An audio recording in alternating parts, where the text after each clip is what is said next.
जय हिंद साथियों, the KP education में आप सभी का स्वागत है। दोस्तों, हमने अपने Telegram channel SPD current affairs पर जो है एक कम्युनिटी पोस्ट डाला था कि आपको किस एग्जाम के बारे में स्ट्रेटजी चाहिए। तो बहुत सारे बच्चों ने बहुत सारे एग्जाम बताया है, जैसे Bihar SSC, Bihar SI, UP SI या यूपी टेट, यानी कि अलग अलग जो है एग्जाम के बारे में जो है हमें उसका स्ट्रेटजी बताने के लिए कहा है। तो हम शुरुआत कर रहे हैं बिहार एसआई से। इस वीडियो में हम लोग बिहार एसआई के बारे में हम लोग डिस्कस करेंगे, लेकिन उससे पहले अगर आप मेरे चैनल पर नए हैं तो कृपया चैनल को सब्सक्राइब कर लीजिएगा, बेल आइकन को दबा लीजिएगा, साथ ही साथ मेरे टेलीग्राम चैनल से ज्वाइन कर लीजिएगा, लिंक डिस्क्रिप्शन में दे दिया गया है। देखिए, बिहार एसआई का जो है 2019 में वैकेंसी आई थी। 2019 के बाद जो है कोरोना का काल आ गया था, बहुत सारा समय मिला, उसके बाद जो है 2022 में वैकेंसी कंप्लीट हुआ है। ठीक है, इसके बाद जो है नेक्स्ट वैकेंसी जो है लगभग 2400 प्लस आने वाला है और 2022 के अक्टूबर नवंबर के मंथ में ही आने वाला है। ठीक है, तो डेट कब है यहाँ पर? अक्टूबर नवंबर के मंथ में है। अब बात करते हैं कि जो बिहार एसआई का जो वैकेंसी है उसमें क्या क्या प्रोसेस होता है, कैसे आपका जो है सिलेक्शन होता है, उसके बाद जो है सिलेबस क्या है, कौन सा बुक चाहिए हमें और कैसे तैयारी करनी चाहिए। देखिए, जो बिहार एसआई का जो एग्जाम होता है वो दो पार्ट में होता है, एक होता है पीटी होता है, एक होता है मेंस। ठीक है, पीटी 100 प्रश्न का होता है, मेंस भी 100 प्रश्न का होता है। ऑलमोस्ट दोनों का सिलेबस जो है सेम ही रहता है। बीच में एक जो है आपको क्वालिफाइंग नेचर का आ जाता है हिंदी, यानी कि हिंदी जब आप पीटी निकाल लीजिएगा तो पीटी निकालने के बाद आपको मेंस देना पड़ेगा, तो उसमें दो पेपर देना पड़ेगा, एक हिंदी का पेपर देना पड़ेगा और एक जो जनरल पेपर होता है वो पेपर देना पड़ेगा। ठीक है, तो दोनों जो है पीटी और मेंस में कितना प्रश्न होता है? 100 प्रश्न होता है। दोनों जो है लगभग 200 मार्क्स का होता है, लगभग नहीं, एक्यूरेट 200 मार्क्स का होता है। जब आप पीटी पास करते हैं तो पीटी से जब एग्जाम होता है तो उससे 20 गुना कैंडिडेट, जो जितना भी वैकेंसी है उसका 20 गुना कैंडिडेट को सिलेक्ट किया जाता है और सिलेक्ट करने के बाद जो है उसको मेंस के लिए जो है उत्तीर्ण कर दिया जाता है, क्वालिफाई कर दिया जाता है। जो मेंस के लिए क्वालिफाई होते हैं वो हिंदी का पेपर देते हैं और साथ ही साथ मेंस के 100 सवाल का क्वेश्चन पेपर देते हैं। और यहाँ पर दिक्कत यह है कि अगर आप हिंदी में फेल हो जाते हैं, अगर आप 40% मार्क्स नहीं ला पाते हैं तो आपका मेंस का जो पेपर जो है चेक नहीं होगा, यानी कि वो आप कितना भी मेहनत करके जाइए जीके जीएस में, अगर आप हिंदी में पास नहीं हो रहे हैं तो आपका जो है मेंस का पेपर चेक ही नहीं होगा, आपका रिजल्ट ही नहीं आएगा। तो ये हिंदी का पेपर क्वालिफाई करना मैंडेटरी है, सिर्फ क्वालिफाई करना, यानी कि 100 में से आपको 40 मार्क्स लाना मैंडेटरी है। उससे अगर नीचे आ रहा है तो फिर आपको दिक्कत है, अगर उसके आसपास सिर्फ 40 भी मार्क्स आ गया तो आपका काम चल जाएगा। ठीक है, अब बात करते हैं कि जो इसका सिलेबस क्या है, बिहार एसआई का जो है सिलेबस क्या है। तो देखिए, पीटी और मेंस का जो है ऑलमोस्ट सिलेबस सेम है, मतलब इक्वल है, कुछ फर्क नहीं है, सिर्फ और सिर्फ करंट अफेयर्स का फर्क है। आपको ये कैसे था, चलिए आपको बताते हैं। देखिए, यहां पर जो है आपको हिस्ट्री सिलेबस में आ जाता है, तो इसको हम 3-4 पार्ट में बांट दिए हैं, सिलेबस को 4 पार्ट में बांटे हैं। देखिए, आपका जो है सिलेबस में सबसे आता है, पहले आता है हिस्ट्री, पॉलिटी, ज्योग्राफी। ये जो 3 सब्जेक्ट है, हिस्ट्री, पॉलिटी, ज्योग्राफी, ये लगभग 50% जो है आपका एरिया कवर कर लेता है बिहार एसआई का, यानी कि 50% क्वेश्चन जो है यहीं से आ जाता है, हिस्ट्री, पॉलिटी और ज्योग्राफी से। अगर आप हिस्ट्री, पॉलिटी, ज्योग्राफी अगर आपका कमजोर है तो आपका फिर ये निकलने से रहा। उसके बाद जनरल साइंस की बात करते हैं तो जनरल साइंस लगभग 20%, 20 से जो है 22% एरिया जो है जनरल साइंस कवर करता है। मतलब जो है 100 में से 20-22 क्वेश्चन जो है जनरल साइंस से आता है। 100 में से 50 क्वेश्चन के अंतर्गत जो है आपको हिस्ट्री, पॉलिटी, ज्योग्राफी के प्रश्न आ जाते हैं और 20 से 22 प्रश्न जो है आपको जनरल साइंस से आ जाते हैं। ठीक है, लगभग 20 प्रश्न जो है करेंट से आते हैं। करेंट यहाँ पर वेरी वेरी इंपॉर्टेंट है, 20 भी पूछ देता है, 30 भी पूछ देता है, 25 भी पूछ देता है, यानी कि 20 से 30 क्वेश्चन जो है करेंट के ही रहते हैं। तो आपको करेंट यहाँ पर अच्छे से पढ़ना पड़ेगा, एकदम डीप एनालिसिस के साथ पढ़ना पड़ेगा।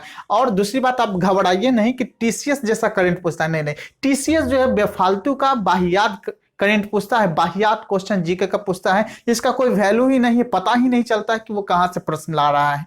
तो यहां पर ऐसा बात नहीं है, आपको पता चलेगा कि करेंट कहां से आ रहा है। आप जब सुचारू तरीके से, एक अच्छे तरीके से अगर आप पढ़िएगा तो आपको करंट का सब सवाल आप बना के आइएगा। ठीक है, अब बात करते हैं मैथ लगभग 10 प्रश्न रहता है, मतलब 5 से 7, 8, 10, मैक्सिमम 10 और मिनिमम 5 प्रश्न रहता है। ठीक है, मैथ का उसी में 1-2 रीजनिंग में भी रहता है, मैथ भी रहता है, तो मैथ का उतना वैल्यू नहीं है, लेकिन रिजल्ट बनाने में इसका वैल्यू है। 10 क्वेश्चन समझ रहे हैं, अगर आपका बैकग्राउंड मैथ है और आपका रीजनिंग बेहतर है तो आप 10 में से 10 मार्क्स तो ये तो कंफर्म आप रखे हुए हैं।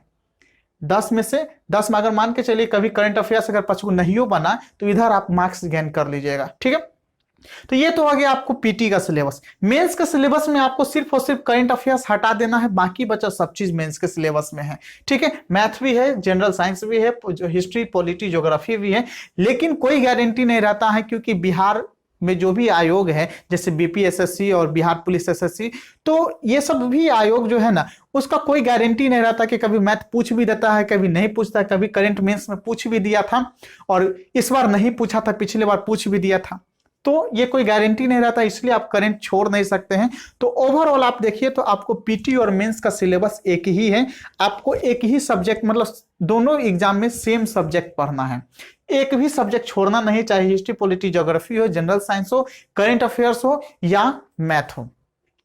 तो अगर आप जो है पीटी की तैयारी कर रहे हैं तो मेंस का भी तैयारी आपका हो जाएगा। आप कहिएगा कि सर तो पीटी में तो क्वेश्चन हल्का रहता है लेकिन मेंस में भारी क्वेश्चन आ सकता है ना, कुछ अलग कैटेगरी का क्वेश्चन आ सकता है। देखिए वैसा बात नहीं है, इसी कारण से जो है इस बार बहुत सारे लड़कों का जो है मेंस नहीं हो पाया था। ठीक है, हम भी मेंस दिए हैं, बिहार एसआई का पीटी हम भी निकाले थे, मेंस दिए थे, क्योंकि हम जो है तैयारी कर रहे थे एनटीपीसी मेंस का, इसलिए हम ज्यादा ध्यान बिहार एसआई पे नहीं दे पाए थे, जिस वजह से जो मेरा मेंस जो है 2-4 प्रश्न से ही रह गया। लेकिन हम एक चीज ऑब्जर्व किए मेंस का, जब क्वेश्चन पेपर एनालाइज किए तो उसमें हमको पता चला कि जो ज्यादा डीप में जाने की जरूरत ही नहीं है हमको, जो हम लोग जनरली पढ़ते हैं लुसेंट और क्रॉन में वहीं से तो डायरेक्ट प्रश्न आया था मेंस में भी, तो हम क्यों डीप पढ़ें, ज्यादा डीप पढ़ने की जरूरत ही नहीं है। अगर आपको डीप ज्यादा पढ़ने की जरूरत भी है तो उसके लिए आगे हम व्यवस्था किए हुए हैं, आपको बताएंगे कि कैसे पढ़ना है।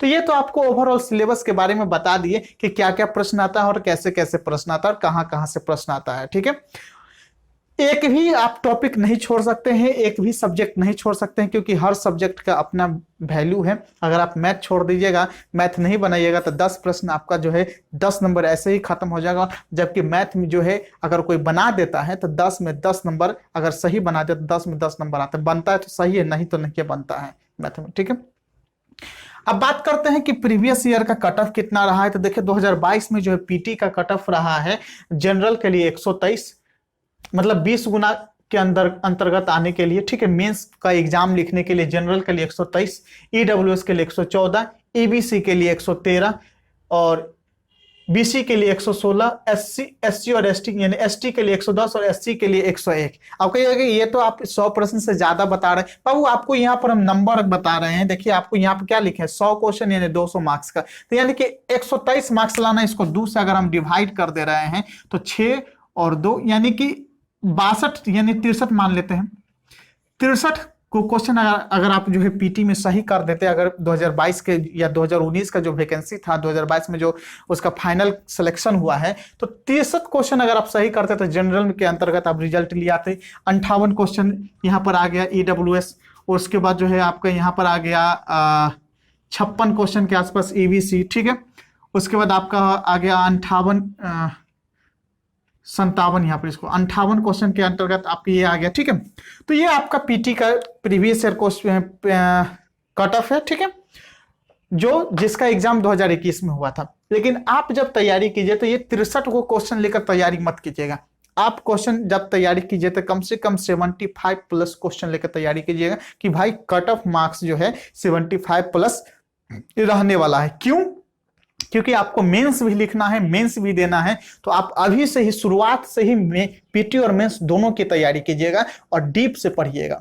ठीक है, तो आपका टारगेट कितना होना चाहिए? और जो नेक्स्ट एग्जाम आ रहा है तो आपका टारगेट जो है 75 प्लस मार्क्स लाने का टारगेट होना चाहिए, इससे नीचे नहीं होनी चाहिए। क्योंकि कितना भी कटअप बढ़ेगा, मान के चलिए 63 पे इस बार सिलेक्शन 5 नंबर बढ़ जाए, 8 नंबर बढ़ जाए, 2 नंबर घट ही जाए, कुछ भी हो सकता है, लेकिन मेरा टारगेट क्या होना चाहिए? 75 प्लस। क्योंकि आपको बता दें कि ये तो जग जाहिर है कि बिहार में जो है धांधली होता ही है एग्जाम में, तो हो सके जो धांधली की वजह से नंबर बढ़ जाए, या धांधली की वजह से अगर आपका मार्क्स जो है जैसे कट ऑफ आया 63 और आपका मार्क्स जो 63 या 64 के आसपास से आपका रिजल्ट नहीं आएगा। ठीक है, तो ये आप रिस्क नहीं ले सकते हैं, क्योंकि अगर कट ऑफ के अप्रोक्स में रहेगा ना तो हो सकता है आपका मार्क्स रिजल्ट नहीं बने।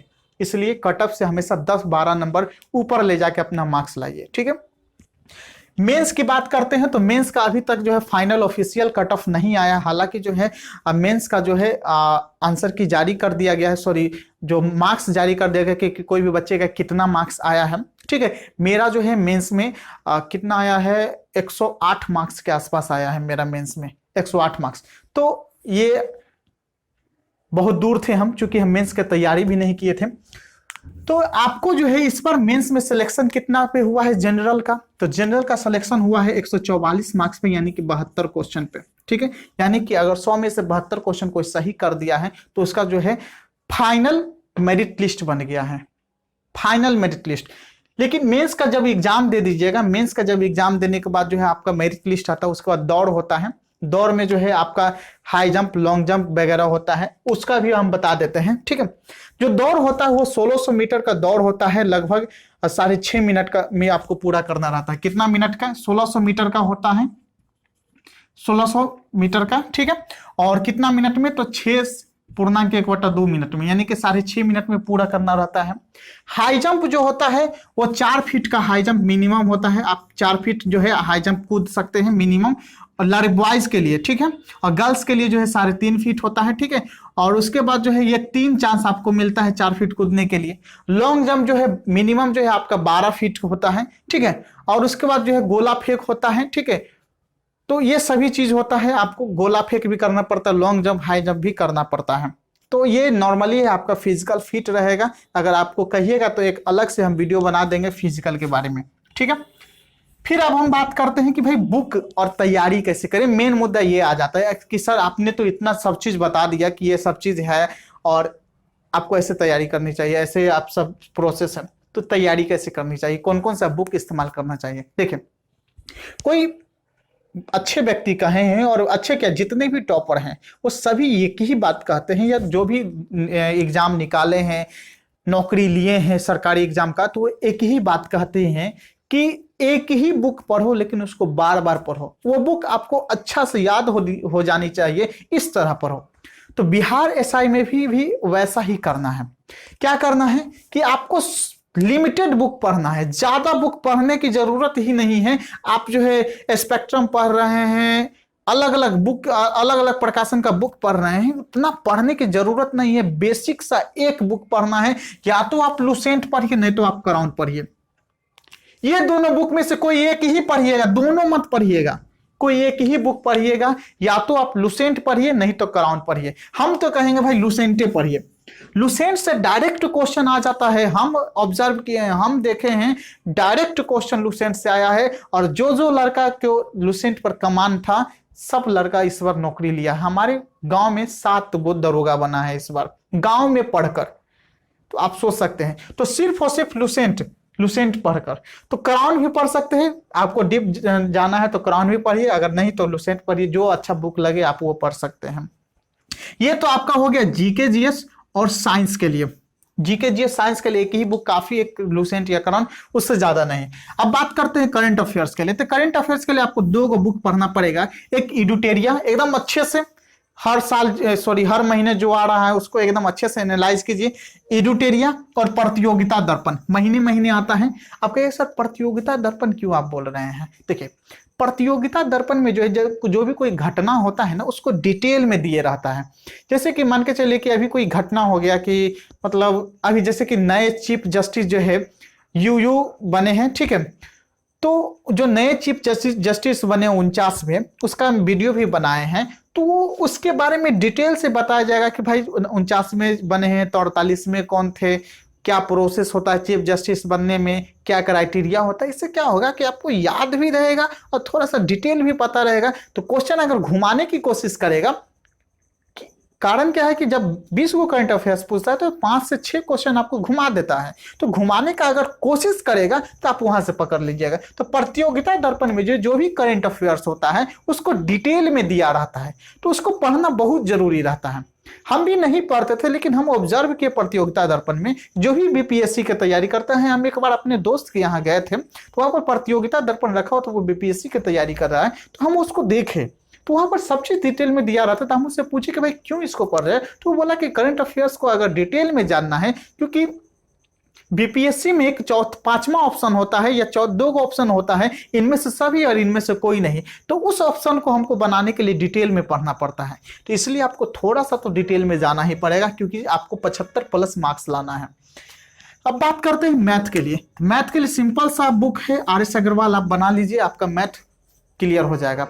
एडवांस मैथ पीटी के लिए, सॉरी, जो आपका अर्थमेटिक मैथ है RS अग्रवाल, एडवांस में जो फॉर्मूला आपको याद है थोड़ा बहुत, उसमें ही आपका काम चल जाएगा, उससे ज्यादा दिमाग देने की जरूरत नहीं है।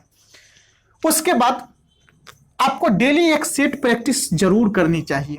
मतलब जिस दिन से आप तैयारी कर रहे हैं, जिस दिन से आप तैयारी कर रहे हैं उस दिन से आप सेट प्रैक्टिस चालू कर दीजिए, नहीं तो आपका सिलेक्शन बहुत दूर रहेगा। क्योंकि सेट प्रैक्टिस से क्या होगा कि आप जो पढ़ रहे हैं वो उसमें से अगर क्वेश्चन आपके सामने आ रहा है तो आप बना पा रहे हैं कि नहीं बना पा रहे हैं, आपका ये प्रैक्टिस होते रहेगा, आपका माइंड में रिकॉल होते रहेगा। उसका डिस्कशन कीजिए, सेट प्रैक्टिस के साथ साथ उसका डिस्कशन कीजिए। इससे क्या होगा कि आपका जो है रिवीजन भी होते रहेगा, क्वेश्चन भी सामने आते रहेगा, मैथ का भी क्वेश्चन बनाते रहिएगा। और कभी कभी जो है क्या होता है कि कोई कोई बुक का 20-25 जो है सेट ही फंस जाता है, 20-25 क्वेश्चन जो है फंस जाता है डायरेक्ट एग्जाम में, तो उसका भी बेनिफिट हो जाएगा। तो जितना ज्यादा से ज्यादा आप सेट प्रैक्टिस कर सकते हैं, तो फिलहाल में अभी डेली एक सेट प्रैक्टिस कीजिए, उसके अलावा और कुछ नहीं कीजिए। क्या करना है? लुसेंट पढ़ना है, एडिटोरिया और प्रतियोगिता दर्पण पढ़ना है, RS अग्रवाल का मैथ पढ़ना है, और डेली जो है एक सेट प्रैक्टिस करना है। अब सबसे बड़ी बात, सबसे अहम बात, अगर किसी को खान सर पसंद नहीं है तो कृपया अब यहां से आगे नहीं देखें। आपका जो है पूरा सिलेबस खत्म हो गया है, आपको पूरा बता दिए हैं, आप वीडियो क्वाइट कर सकते हैं। लेकिन अगर आपको खान सर अच्छे लगते हैं, अगर खान सर के पढ़ाने का तरीका आपको अच्छे लगते हैं, तो आपको एक चीज बताते हैं, एकदम सीक्रेट है। देखिए, हम जो NTPC के बायोलॉजी का तैयारी किए थे, ठीक है, तो सब लड़का क्या किया था कि बहुत सारा हमको लड़का बोला कि भाई यूथ का जो है ना, आप यूथ कंपटीशन का जो प्रीवियस ईयर क्वेश्चन आया ग्रुप डी वो रट लीजिए, आपका काम हो जाएगा। लेकिन हमको लगा क्या, जब हम NTPC मेंस दिए तो हमको लगा कि ये TCS है, ये पैटर्न चेंज करेगा और ये कुछ ना कुछ नया जरूर करेगा। हम क्या किए कि हमको बायोलॉजी में दिक्कत था, फिजिक्स केमिस्ट्री में उतना दिक्कत नहीं था, क्योंकि जो है हम 9th-10th के बच्चे को साइंस पढ़ाते थे, तो हमको बायोलॉजी में दिक्कत था। तो हम बायोलॉजी, खान सर का लेक्चर लगभग 90 लेक्चर हैं, वो 90 लेक्चर देख लिए। सच बताएं, मात्र 2 से 3 प्रश्न जो है बायोलॉजी में मेरा गलत हुआ है। पहले एक भी प्रश्न नहीं बनाते थे, फिगर दे दे के प्रश्न पूछा उसको बनाकर आए हैं, तो ये हमको बेनिफिट मिला। तो आप क्या कीजिए कि डेली जो है ना एक गो लेक्चर देखिए, हिस्ट्री, पॉलिटी, ज्योग्राफी का, मैप का, या आप ऐसे कर लीजिए कि एक दिन में 2 गो, जैसे कि GS में या GK में जो है आप 2 चीज का, हिस्ट्री पॉलिटी का देख लीजिए, ठीक है। हिस्ट्री पॉलिटी का जो है एक लेक्चर देखिए और उसको पढ़िए लुसेंट से। जो चैप्टर देख रहे हैं यहाँ पर पढ़िए, हिस्ट्री पॉलिटी का देख रहे हैं, हिस्ट्री पॉलिटी पढ़िए। उसके बाद ज्योग्राफी में आपका देख रहे हैं, उसके बाद अपने अनुसार आपको जितना समय मिल रहा है, जैसे मिल रहा है, आप वीडियो देखिए और लुसेंट पढ़िए, वीडियो देखिए, लुसेंट पढ़िए। देखिए आपको कैसे याद नहीं होता है, आपका उनका नोट्स भी नहीं लेना है, आप सिर्फ और सिर्फ वीडियो देखिए और लुसेंट पढ़िए, आपको पूरा का पूरा याद हो जाएगा। उसी प्रकार जो है, अगर आप साइंस में जो है फिजिक्स केमिस्ट्री नहीं पढ़ना चाहते हैं, आपके पास उतना समय नहीं है, तो छोड़ दीजिए, आप सिर्फ और सिर्फ बायोलॉजी जरूर पढ़ लीजिएगा, क्योंकि बायोलॉजी का प्रश्न जो है थोड़ा सा डीप पूछा जाता है। अगर आप जो है, सबसे दिक्कत तब हो जाता है जब इंग्लिश में जो हिंदी वाले को इंग्लिश में, इंग्लिश वाले को हिंदी में करके देता है, ठीक है। तो आप जो है बायोलॉजी का लेक्चर जरूर देखिएगा। तो हम तो कहेंगे कि खान सर का जो है जो भी सब्जेक्ट वाइज लेक्चर है उसको आप देख लीजिए, और देखने के बाद जो है आप इसका जो है लुसेंट से पढ़िए या क्राउन से पढ़िए, जो भी बुक आपके पास है या आपको पसंद है उससे पढ़िए। मैं ये गारंटी देता हूं, 100% गारंटी देता हूं कि अगर आपको जिस प्रकार बताए हैं, अगर वो उस प्रकार आप मेहनत कर रहे हैं, उस प्रकार आप तैयारी कर रहे हैं, तो आपका सिलेक्शन कोई नहीं रोक सकता है। लेकिन हाँ, सबसे बड़ा सवाल क्या, आपको 10 घंटा 8 घंटा जो है बैठने का आपके अंदर हिम्मत है? अगर हिम्मत है तब तैयारी चालू कीजिए, नहीं हिम्मत है तो छोड़ दीजिए। समझ में आया कि अगर 8 से 10 घंटा बैठने का हिम्मत है, डेली 8 से 10 घंटा पढ़ने का अंदर में अगर आपका जुनून है, आग है, तभी आप तैयारी कीजिए, नहीं तो छोड़ दीजिए। आप किसी भी कंपटीशन के लायक नहीं अगर आप नहीं इतना पढ़ रहे हैं तो। बात कड़वा है लेकिन सच्चाई इसमें भरा हुआ है, क्योंकि कंपटीशन इतना हाई हो गया है। एक ग्रुप डी लेवल का एग्जाम के लिए 1 लाख पोस्ट के लिए 1 करोड़ लड़का फॉर्म भर रहा है, और उसमें भी जो है आईएएस लेवल का क्वेश्चन पूछा जा रहा है। देखकर क्वेश्चन दिमाग चकरा जाता है। रीजनिंग अजीब पूछ दिया जाता है, बैंकिंग लेवल का रीजनिंग पूछ दिया जाता है। तो इसलिए ज्यादा बकवास नहीं करेंगे। आपको जो है ये जितना भी बताए हैं आपको अच्छे से तैयार करना है, और अभी से ही लग जाना है। इंतजार करने की कोई जरूरत नहीं है, अभी से ही लग जाना है और तैयारी करना है। और आपको सेट प्रैक्टिस से ये पता चलेगा कि आपका इंप्रूवमेंट हो रहा है कि नहीं हो रहा है। अगर वीडियो अच्छा लगा तो लाइक कीजिएगा, चैनल को सब्सक्राइब कीजिएगा। फिर मिलते हैं नेक्स्ट वीडियो में। जय हिंद। अगर किसी भी एग्जाम का आपको स्ट्रेटेजी चाहिए तो आप मुझे कमेंट सेक्शन में लिख सकते हैं, हम उस एग्जाम के स्ट्रेटेजी पर वीडियो बना देंगे।